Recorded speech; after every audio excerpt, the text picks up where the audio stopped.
আমরা কিন্তু জানি খুব ভালো করি যে আমরা কি কি পাপ করেছি। এই পাপগুলোকে একটু খাতার মধ্যে লিস্ট করতে হবে। পারবেন?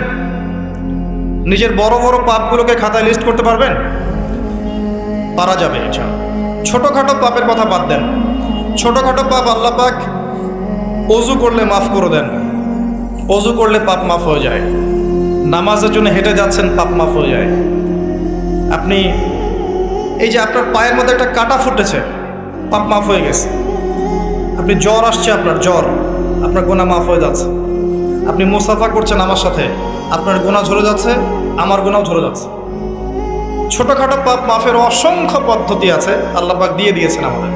কিন্তু কবিরা গুনাহ, বড় বড় কবিরা গুনাহ খাঁটি তওবা করা ছাড়া মাফ হবে না। আমি কি বোঝাতে পারছি?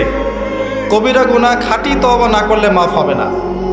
এই রমাজানে আমাদের কবিরা গুনার লিস্ট আমাদেরকে করতে হবে, নিজের আমলনামার লিস্ট নিজেকে করতে হবে।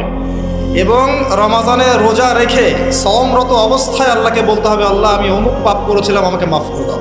আল্লাহ আমি অমুক পাপ করেছি, আমাকে মাফ করে দাও। আল্লাহ আমি অমুক পাপ করেছি, আমাকে মাফ করে দাও। পারা যাবে ইনশাআল্লাহ। আল্লাহর জন্য এক মুহূর্তের ব্যাপার। আল্লাহ পাক আপনার সমস্ত পাপকে নেকি দিয়ে পরিবর্তন করে দিবেন ইনশাআল্লাহ, যদি মুখলেসভাবে আপনি তওবা করতে পারেন। আরেকটা বিষয় থেকে যায়, সেটা হলো মানুষের সাথে জড়িত হক। অনেক সময় দেখা যায় কাউকে গালি দিয়েছি, এই জন্যে সবসময় সতর্ক থাকবেন আপনার যারা যেন মানুষের হক নষ্ট না হয়। মানুষ আপনাকে গালি দেখ, থাপ্পড় মারুক, জমি আত্মসাৎ করে ফেলুক, হক নষ্ট করুক, কি করে করুক, আপনি তারটা করতে চান না।